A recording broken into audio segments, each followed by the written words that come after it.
Bonjour à toutes et à tous, aujourd'hui on se retrouve pour la correction de l'exercice 1.2 de la feuille d'exercice 22 qui concerne les statistiques à une variable.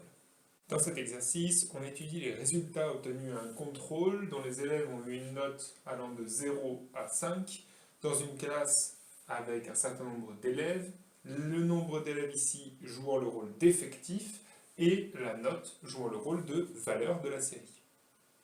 On nous demande alors de faire l'étude complète de cette série. Donc on va essayer de passer au fil les différents éléments qu'on va pouvoir étudier sur cette série, et ensuite on essaiera de la représenter sous la forme d'un histogramme et d'un diagramme en boîte. Les premières informations qui vont être importantes sur cette série, c'est l'étendue, l'effectif total, éventuellement les effectifs cumulés croissants dont on pourra tracer le tableau. Pour déterminer l'étendue, on va faire la différence de la plus grande et de la plus petite valeur. L'étendue de la série, ça va donc être 5 moins 0, c'est-à-dire 5.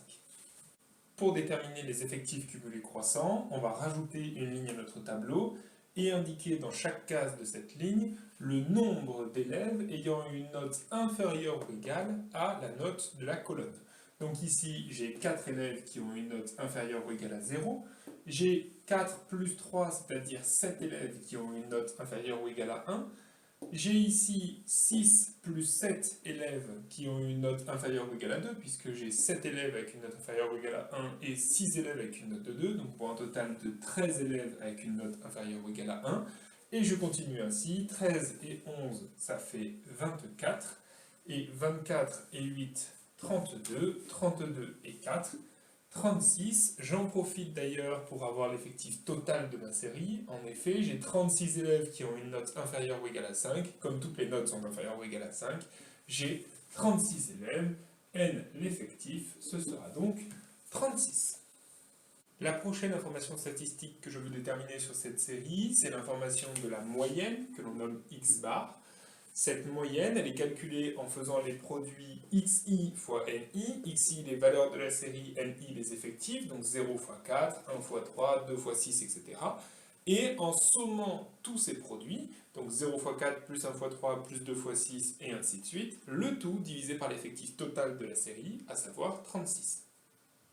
On peut alors faire le calcul de cette moyenne, j'ai ici écrit le calcul que je vous ai décrit tout à l'heure.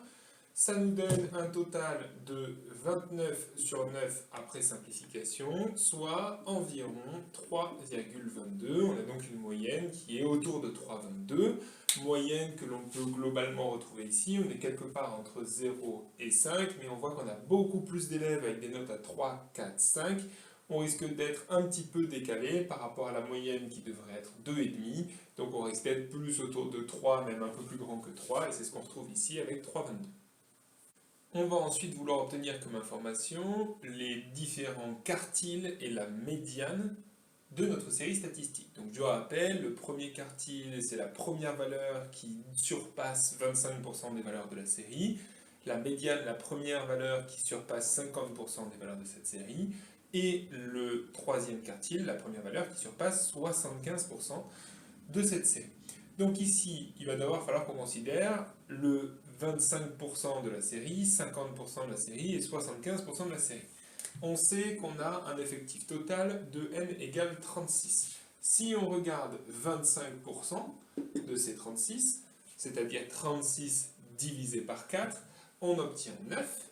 Si on regarde 50%, on obtient 18. Et si on regarde 75%, on obtient 27. Qu'est-ce que ça veut dire?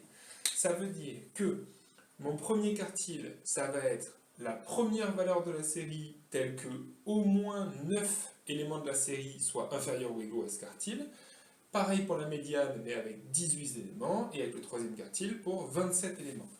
On va donc avoir Q1, le premier quartile, qui est la première valeur de la série, c'est-à-dire que ça doit être un xi, c'est une note, telle que au moins 9 élèves de la classe aient une note inférieure ou égale au quartile. Pour pouvoir déterminer ça, je vais regarder mon effectif cumulé croissant.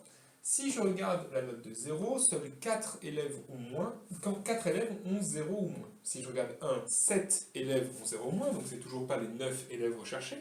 Par contre, si je regarde la note de 2, à ce moment-là, je passe à 13 élèves qui ont une note de 2 ou moins. Ça veut dire que si je prends le premier quartile qui vaut 2, j'aurai 13 élèves qui ont une note inférieure ou égale à ce quartile, ce qui dépasse bien les 25%. C'est donc 2, la première valeur de la série, telle que au moins 25% de la série soit inférieure ou égale à 2.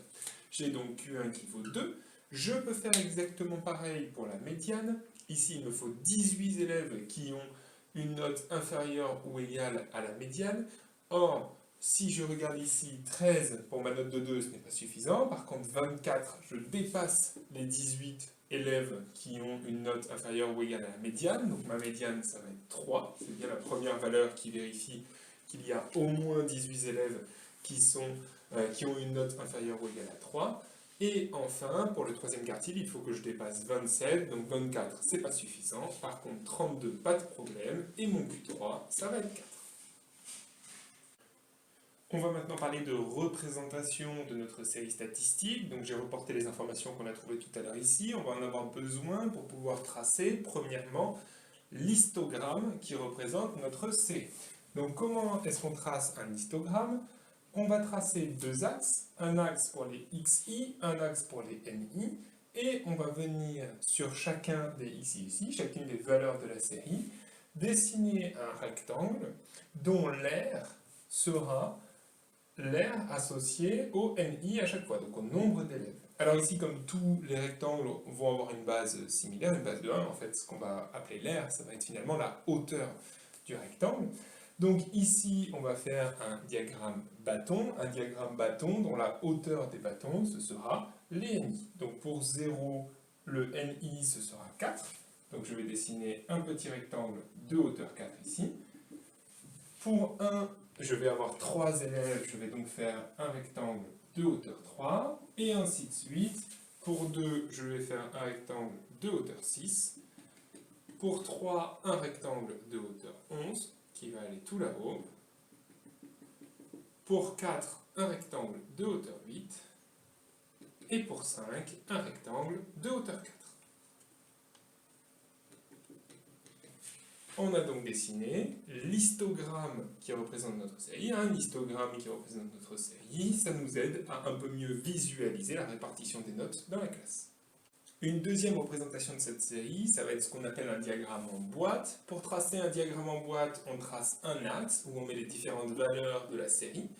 Sur cet axe, je vais venir tracer un diagramme en boîte. Je vais commencer par tracer deux traits verticaux pour la première note effectivement atteinte par les élèves et la dernière note effectivement atteinte par les élèves. Je vais donc avoir un trait vertical à 0 et un trait vertical à 5. Une fois que j'ai fait ça, je viens indiquer trois traits verticaux, un pour le premier quartile, un pour la médiane et un pour le troisième quartile. Je vais donc avoir un trait à 2, un trait à 3 et un trait à 4. Donc un trait à 2 pour Q1, un trait pour la médiane et puis un trait à 4 pour le troisième quartile. Une fois que j'ai fait ces trois traits verticaux, je vais venir les refermer pour former une boîte et je viens tracer les moustaches de ma boîte qui s'étendent jusqu'au bord de la série statistique. Maintenant, je vais pouvoir venir ajouter une nouvelle information. Je vais pouvoir venir mettre la moyenne à l'intérieur de mon diagramme. La moyenne, elle était en gros de 3,22. Elle doit se trouver quelque part par là. Alors, je peux la faire d'une autre couleur. Je peux la faire en pointillé comme ici. Je vais indiquer cette moyenne, qui vaut à peu près 3,22. Et ça me donne une nouvelle représentation de ma série statistique sous la forme d'un diagramme en boîte. C'était donc la correction de l'exercice 1.2 de la feuille d'exercice 22 concernant les statistiques à une variable. J'espère que cette petite vidéo vous aura aidé à comprendre un peu mieux comment on fait l'étude d'une série statistique. Et si jamais vous avez des questions, vous n'hésitez pas à venir les poser sur le Discord.